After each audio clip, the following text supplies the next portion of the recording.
turn to page 762.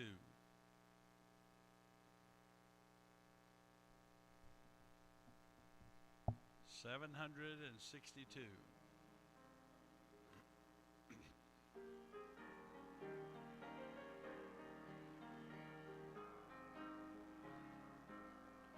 There is coming a day when no heartache shall come, no more clouds in the sky, no more tears to dim the eye. All is peace forevermore on that happy golden shore.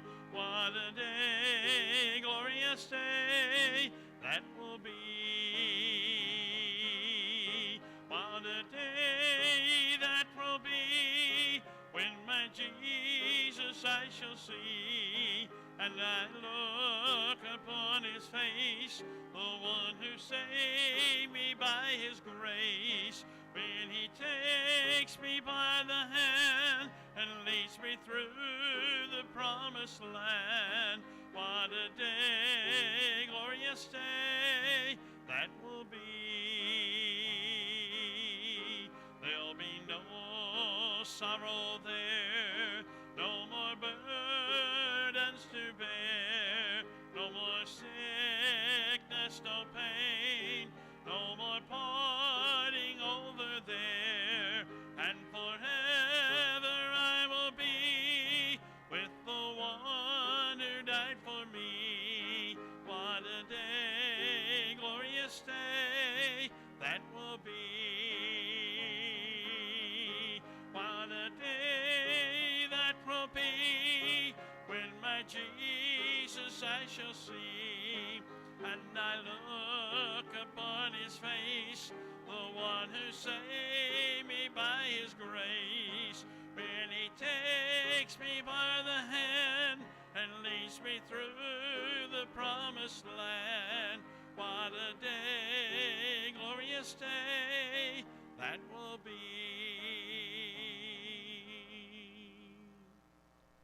Brother Kermit, would you pray for us?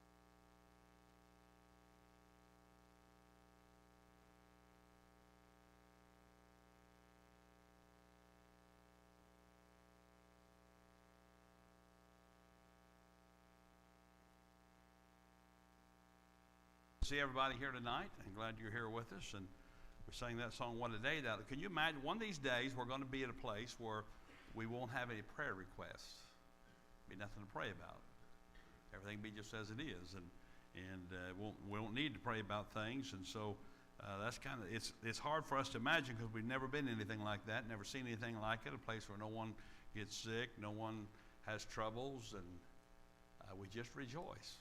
But I think I can stand it. But now we're going to update our prayer list because we're not there yet. So here's some things going on.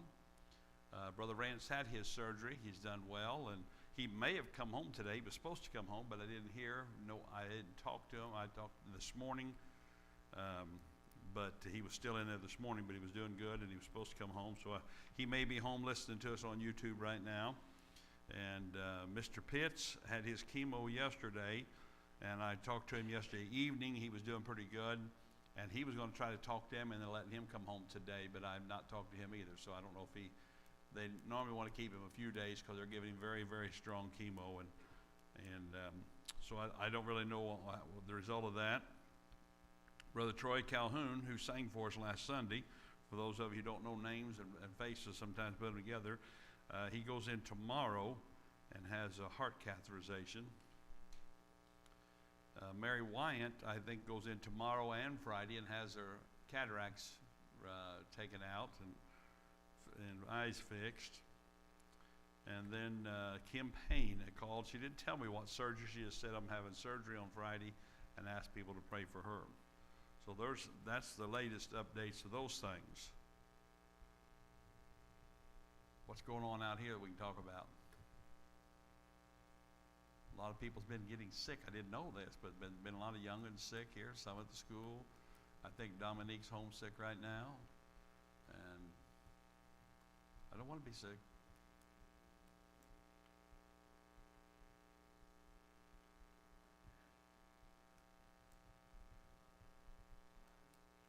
Riley? Okay. Just put her under other requests. Riley, I'm not, is R-I, just like a regular Riley, huh?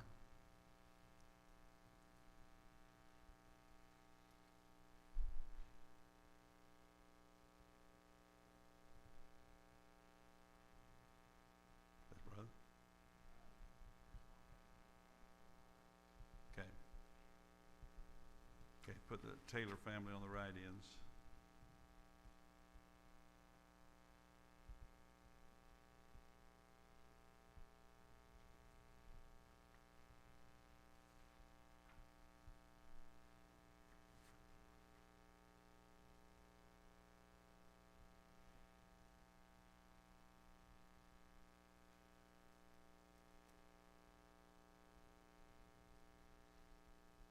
I encourage you to keep up with families in the church and things, because there's a lot that goes on with folks, and a lot of people need prayers. And it may not seem like physically you can't do a lot of things, but you can accomplish a lot by praying for people. I'd also remind you this Sunday, somewhere down through here, we're going to have tables everywhere and things set up a little bit, just little displays about several of the ministries here in the church. I'd encourage you to go by and see them and look them over. As I was driving the bus down the road tonight, I looked down, the gas tank was empty, and I forgot they'd taken it to camp. I knew I'd put gas in it, but I forgot they took it to camp and brought it back, and they run the gas out, and so the gas tank is empty, and a couple places leaking on my head and all that. I said to myself, let's make sure we got a table out there in case somebody wants to drive a bus.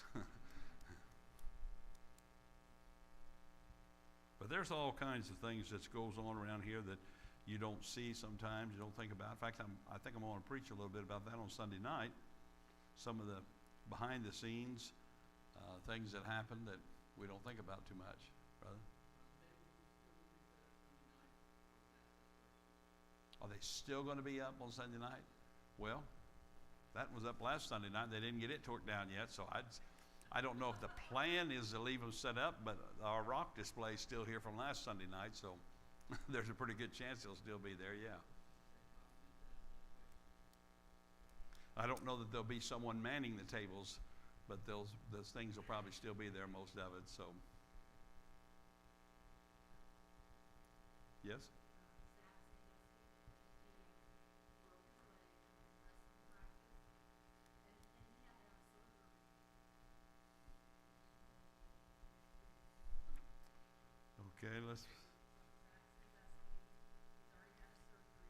Okay, let's put him on the right ends. Zach Sandusky. Now, how old is he now?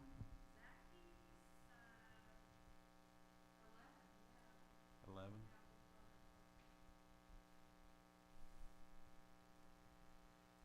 That wrestling do that to you. Actually, I think he's 13. He grew up fast.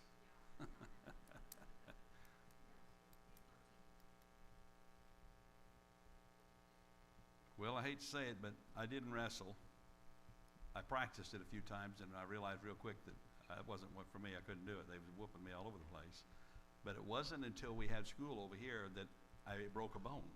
Kindergartners got me down in the gym, broke my arm. So there you go. I'm sticking with nursing homes and places like that. So far, I've not been injured in one of them, and so I'm going to try to stay away from the kindergartners and too much physical things.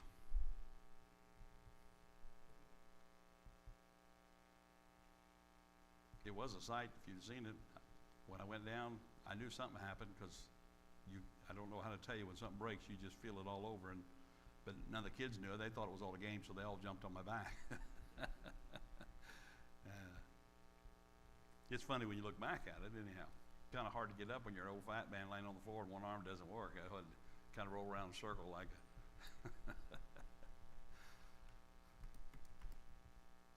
Sorry, you guys don't know any of them stories. Anything else going on the prayer list? Everybody ready for spring? It's going to hit us big time tomorrow. It's going to jump up to 60 degrees. It'll blow in and may blow you into another state when it comes through, I think. If you see me come by and the truck's not on the front of the camper, you'll know that the wind's the one bringing me by there. I'm on that way, so.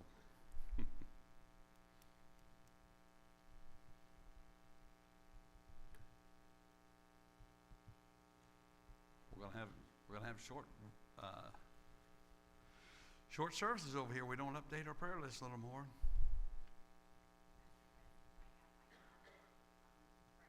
I could not hear you. Yes. Carmela.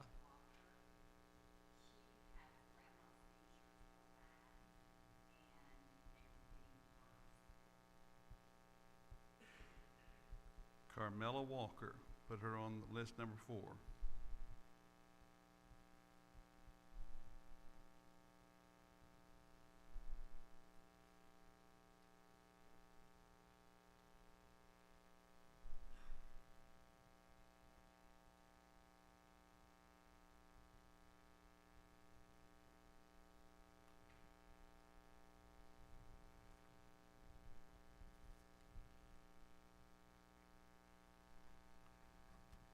Okay, well, you hang on to your prayer list and we will go over it and pray over it here in just a little bit. If you got your Bibles with you, turn them to the book of Exodus, chapter number 18.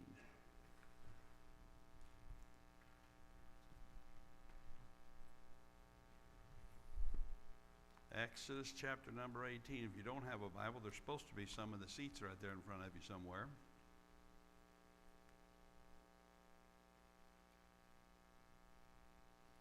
Last week we started a thought. I don't know how many weeks we'll go with it, but there's plenty of things that I could probably have everybody. I used to have people write questions down and give them to me on 3 of 5 cards, and then I would take them home and look them over, and I'd pick one out, and on the next Wednesday we would discuss those questions. I thought about bringing in 3 of 5 cards and having you write down things that you think might cause chaos in your life. And then we might go over that, but I'm afraid I'd get too far behind. But that is what we started talking about last week, ideas of that the fact that part of our lives are out of control sometimes, and that was a word we used, chaotic. And the first thing we tackled last week was the fact that sometimes it's our family that brings chaos because things are out of order, things are not where they ought to be, and our families are near and dear to us, and we love them bunches. But they can bring chaos in our life if we don't have everything where it ought to be, as it should be. And then so we examine some of the reasons for that chaos and what we can do about it. But today I want to look at a second thing that I think brings a lot of chaos to people's life, and that's our schedule. The things that we have plans for ourselves to get done. And I think it's pretty easy to find out in many times in our life, you know what, I've probably got too many things scheduled. And a lot of people do that, and it overwhelms us, and I'll probably use that word a lot, and because we're overwhelmed, it brings chaos, and it brings problems. And in fact, I'd say this: if you hear yourself making these comments, or while you're talking to yourself, or maybe phrases like this when you're talking to somebody else, you make a statement like, I'm never going to get everything done that I've got to do today. You ever use that statement? I have a few times. Today. No, not today I didn't. Or you might say, I don't have time for one more thing. Or I can't squeeze another thing into my schedule. I remember one fellow said one time, he said, if you give me any more problems, it's going to be 2 weeks before I can even begin to worry about them. Now that's pretty busy right there. And so if you're making those type statements, and I would say your schedule is probably too overwhelming, and it's bringing some chaos in your life. And there was a fellow in the Old Testament by the name of Moses who had one of those type schedules. It was overwhelming. It was more than he could handle. And it was bringing chaos into his life and to those who had to deal with him. And so, of all things, one of the very few things that is, I can't think of very many times in the world that this tool is used for a meaningful purpose. But God used his father-in-law. Can anybody think of how that could be meaningful? But he did. God used a father-in-law, Jethro, to point it out to him.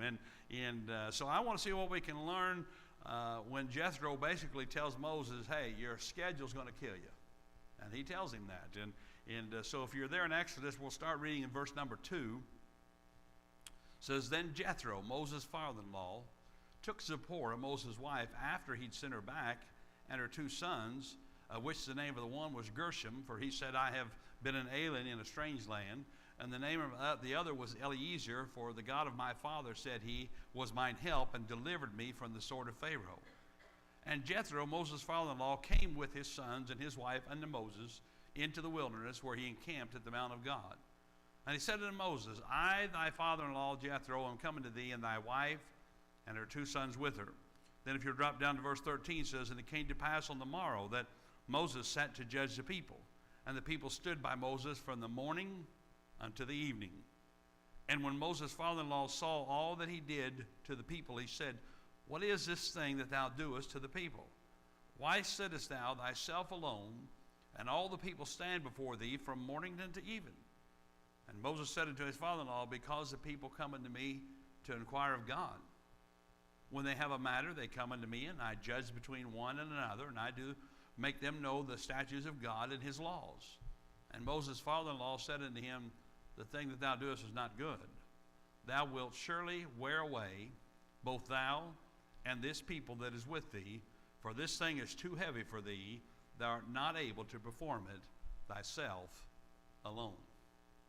So my thought tonight is our schedule can bring a lot of chaos in our life. And so I'm going to look at some, just taken from these verses from what we read about Moses. And I don't want to try to make things up. We could give all kinds of reasonings, and we could talk about it, and I could tell you what different psychologists say and different mental doctors and all that say. But I'm just going to give you a story from the Bible and see what's going on. But I would say to you tonight, first of all, you'll know that your schedule is overwhelming if you've got no time available for your family. And I know a lot of people like this. And here you see at the beginning, it says, then Jethro, Moses' father-in-law, took Zipporah, Moses' wife, after he had sent her back, and her 2 sons. Now, what's happened here? Here's what's happened. Here, when we get into chapter 18, Moses, he's working from early morning to late night. I mean, he's a busy man. And when you put in that kind of hours, something's going to suffer. Now, I know some people, when summertime comes, maybe in the winter they've got some hours available, but summertime comes, they're gone from before daylight, they come home well after dark. Well, that's a long time in the summertime because there is a lot of daylight. And so something gets left out when you have that type of a schedule.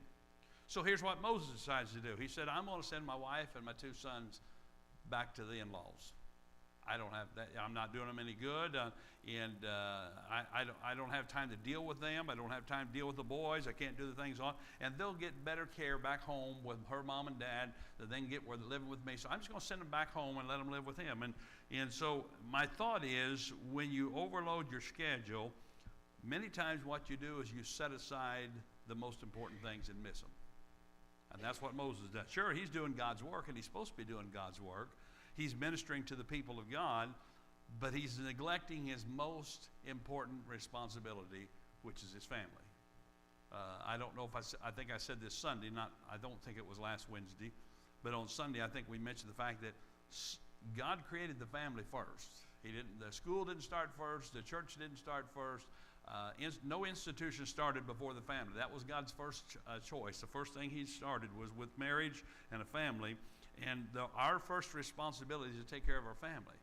Today, I could name you a lot of people. I could name you several here, even in our own church, whose work is their life. God never intended that to be. And the result is their relationship with God suffers. Their relationship with their wife suffers. Their relationship with their children suffer. And it shouldn't. I know preachers that their lives are all about their church work. Now, could I tell you, you can be real busy about your church work and be a long ways from God. And I know a lot of people like that. I know people that are busy doing different parts of different areas of ministry, but that is all that matters to them is the ministry. It's not their walk with God. And that'll get you in a mess. And so these preachers, and I'm not going to name names, but their relationship with the Lord suffers, and their relationship and time with their family suffers because it's all about the work of the church. Well, you have to do the work of the church. But you need to learn how to get some things done, but you cannot neglect the other things. And so Thankfully, in the case of Moses, he had the most unusual experience in life. His father-in-law had good advice, and he come in and confronted him, and he said, and I would say this: if you don't see that your schedule's overwhelming you, what it is, then you ought to be thankful when God sends somebody along to tell you, to help you point it out. Now, usually what we do is we argue with them, we fight with them, and now that's not it, and I know what's going on better. But the fact is, he was giving him the truth. So his wife and his two sons had been staying at her home, her parents' home, and I think maybe Jethro just said to himself, you know what? It's not going to stay like this. I'm not going to. Moses is going to have to take him back, and I can't continue to let him. He may have said, I didn't raise him once, I'm not raising him again. Or maybe he said, I'm not going to let him shirk his duties, but he's going to have to take care of his family like he ought to. So he took him back. He went out and found him, and he left him there. And so what makes this a pretty good story is here's a great man of God, one that's listed in the heroes of the faith in Hebrews chapter number 11, and yet he still couldn't get his priorities straight. Now, probably if everybody in here, if we asked, we'd say, oh, I got it all taken care of. Something that would never happen to me. Truth is, it probably happens to more of us than we ever think. And it happened to Moses, someone who was much greater than any of us will ever be. And it just shows me how easy it is to get our priorities out of line. So the first thing I would say is you know your schedule is overwhelming if you've got no time available for your family. And then I would say you know your schedule is overwhelming when you think you're the only solution to everybody's problem. Look what it says here. Jethro asking a question. He says, what's this thing that thou doest to the people? And here's what Moses said to him, verse 15. He says, because the people come unto me to inquire of God. So what's Moses thinking? I've got to be here. I need to get these people to God so I can tell them what God's got to say. I've got to give them the answers. I'm the one here. I'm the only one that can do this. I don't think that's true. In fact, if I could remind you, there's at least two other people there in that camp that I would call godly men. His name was Joshua and Caleb. If you remember when they went into the land of Canaan and they come back, they have a positive report. They said, listen, God gave us that land. That's some good stuff. Let's go get it. Now, they got outnumbered, and the majority of them was against that. And they said, no, the land will devour us. We got to stay away from there. We can't go in there. It's too much. But so there was at least two more. And I just have to think that if there was a couple million people here, I think to myself, there's probably a few more people in there that were like Joshua and Moses, or Joshua and Caleb also. There had to be a few more in that bunch that he could have picked out. So the point is, there were probably other people in the camp, men of God, who could have gone to seek God, who could have said, yeah, we can help you with this. He never asked for help. Tried to do everything himself. Thought he was the only one that could do it. And he thought he was the only solution for the people to seek God. And he made himself the only solution. And again, that's something that a lot of preachers do, and they think that everything has to go around, because they're pastor of the church, everything has to go around. Now, granted, a pastor needs to know what's going on. I don't think somebody ought to start groups here and all that, and you don't know what's going on. I don't think that's a good thing. But if you want to start groups and do those things, don't expect me to beat all of them, because I can't do all those things, and I'm not going to try that. And so don't make yourself the only solution. And you take it out of church, put it to other things. You think the place where you work can only survive if you're there? Miss a few days, see if they still go on. And if you think that way, then you've probably got the same thought process that Moses did. I'm the only solution to everyone's problem. And I thought about when I used to be a supervisor in the factory, I realized they could run without me. Trouble was, they knew that I could catch things up when I got back, so they just didn't do anything. And all that paperwork when I got back had to be done, so that was a little frustrating, and we had some chats about that. But I'm realistic when it comes to the ministry. You know, one of these days, I'm going to realize it's time for God to move me aside and put somebody else in here. And in my mind, I don't have any thoughts that, I hope the place don't fold. Oh, I don't think the place will fold at all. I don't think the church will be fine without me. I'm not saying I'm going to leave. In fact, I probably won't go anywhere, even if I step down, unless somebody else pastor. I'll probably just stick around here and be a thorn in your side like somebody else did. Oh, I did. What was that chuckle back there for? I don't know what he was talking about. But I will say this. I just thought of this. When I retired as a supervisor from the plant, 5 years later, they went bankrupt. I went back and told them when I was in there about 4 years later. they told me what was going on. I said, I thought you guys could last longer than that without me. But the fact is, some of you could say, you know what, I've worked somewhere for a lot of years, put in a lot of years, and I retired. Did they close the doors because they couldn't go on? No, they can go on. And that's the way it is in anything. But the mindset that I'm the only solution to everybody's problem, the only thing it will do will cause us to neglect something or some things that are important in our life, and we need to be dealing with them. And so here's Moses. He's got no time for his family. What's that tell me? His schedule's too much. Too many things going on. He thinks he's the only solution to everyone's problem. That's not the truth. Too much going on in his life. And then the third thing I would say is your schedule's overwhelming when others are also being hurt by your schedule. If you look there in verse 17, it says, and Moses' father-in-law said unto him, the thing that thou doest is not good. Thou wilt surely wear away both thou and this people that is with thee. So he says, Moses, you're not just hurting yourself. Your busy schedule it's hurting everybody else too. Now you might be thinking, well, how could that be? So I tried to put myself in the picture of what I just read there. It says people was there early in the morning. Now picture this. I know this would never happen, but let's just say you've got a big place and your neighbor's got a big place. You lived in this day and you've got a dispute over something. Maybe his goats is getting over on your line and you don't like it, or maybe he's put a fence out there. And I hear this all the time. People never know where the fence goes, and they're always arguing about property lines like 1 foot's going to matter one way or another. And so they argue. So let's just suppose you and your neighbor, you've got a dispute and you can't solve it. And so you go down, and you know what you got to do. I got to go down to Moses. He's going to resolve this. He's the one that does it. And he said he's the only one that could. So we go there, and you get there early in the morning, and the line's already half a mile long. And so you're there, and it's about noon, and you've been standing out there in that hot desert sun for 6 hours, and you're still standing there, and you're not there yet. And finally, you get to be in front of Moses. Now, when you get there, don't you think he's heard stuff all day?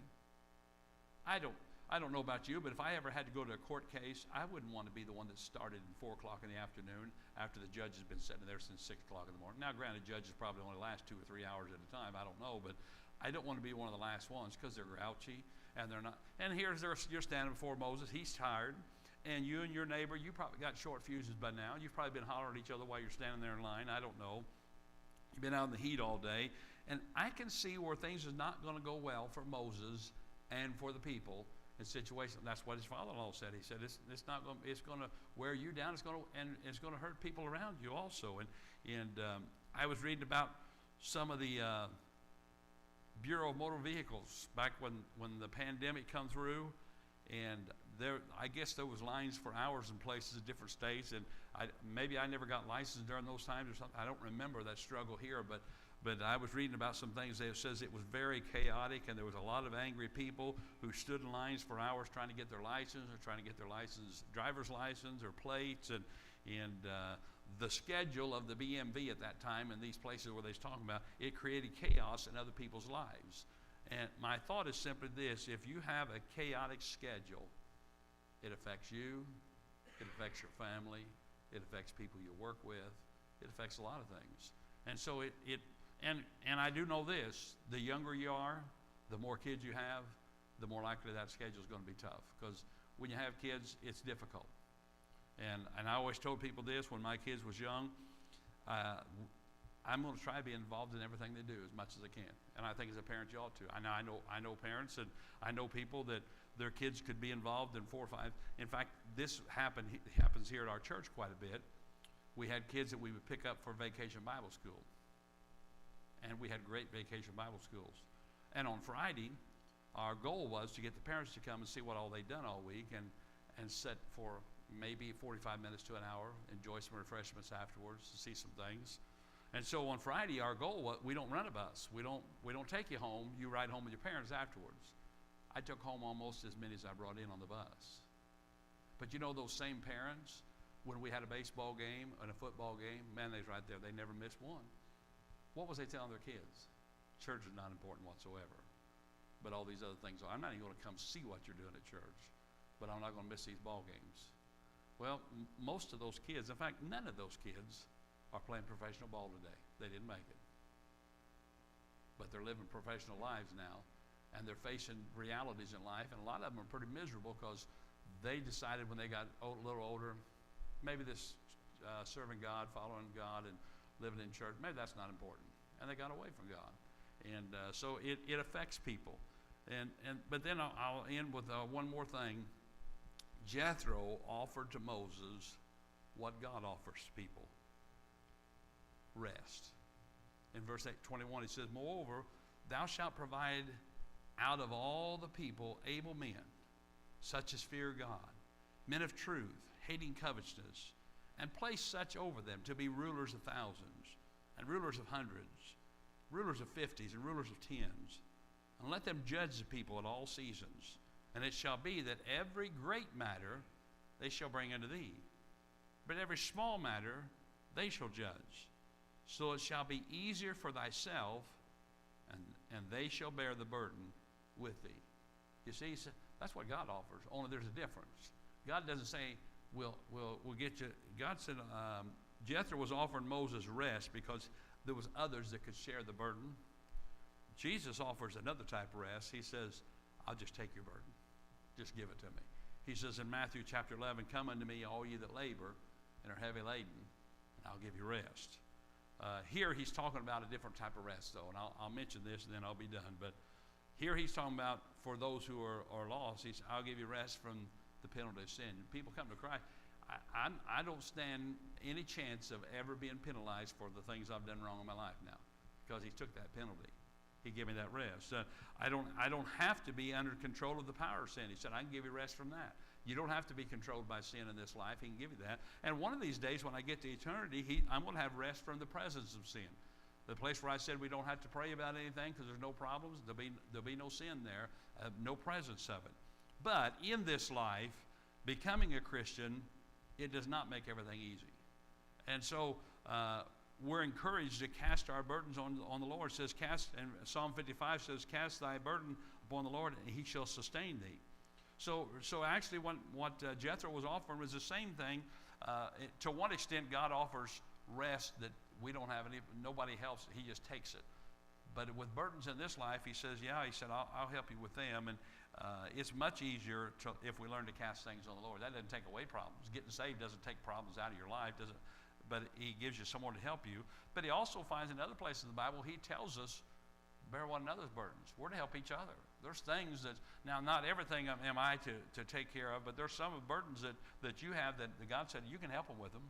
You can help bear those burdens. So the thought is we're to cast them onto others. We're to cast them onto God, and he said he'll help them. So my whole thought tonight is about what brings chaos to our schedule. How about you? Is your schedule causing your life to be chaotic, causing a lot of problems? If it is, here's my encouragement. Cast it onto the Lord. Let him have it. Let him help you prioritize things. And if you've never been saved, you can cast that burden completely on him, and he said, I'll give you rest.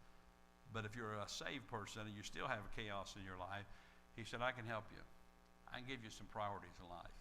And I think you'll find that most of us, sometime in our life, get too overwhelming schedule or something that'll cause us. Now, sometimes you can't help it. Sometimes things come up. I mean, as you get older, you look up and I've got the next 10 days. I get to go see this doctor and that doctor and this doctor. And it does get a little chaotic, but that's life. That's something you have to deal with. But even with that, there are people who can help bear those burdens. And that's what God offers is a help in that. So what causes chaos in life? Well, sometimes it's family, things out of whack in the family. Sometimes it's our schedule. And sometimes it'll be whatever we talk about next week, which, believe it or not, I wrote down before I already forgot what I wrote down. I get focused on one thing. Young man was going to join the church last Sunday morning. I told him, he's sitting right there. I said, when we get all done, I said, I'll call on you. You come up. And I said, now, I'll probably get talking and forget it, so make a motion. He said, I waved. I did everything, but so he had to come join Sunday night because I was just a little bit behind. So yeah, it does happen that you can miss things. But I appreciate you being here tonight, and we're getting out. It's early again. It's only, I don't know what it is, not even 20 till yet. So it's not that my sermons are short. It's just you're not bringing enough prayer requests up. So, but if you have your prayer list with you, let's take a little time now, and you've got plenty of time, especially if you're waiting on kids, because they're going to be over there for a while. But take some time to pray for these folks, and make sure you thank the Lord for the ones who's had surgeries this week and so on that's went well. We want to also be thankful for what he does, not just ask him for more. And we'll see you.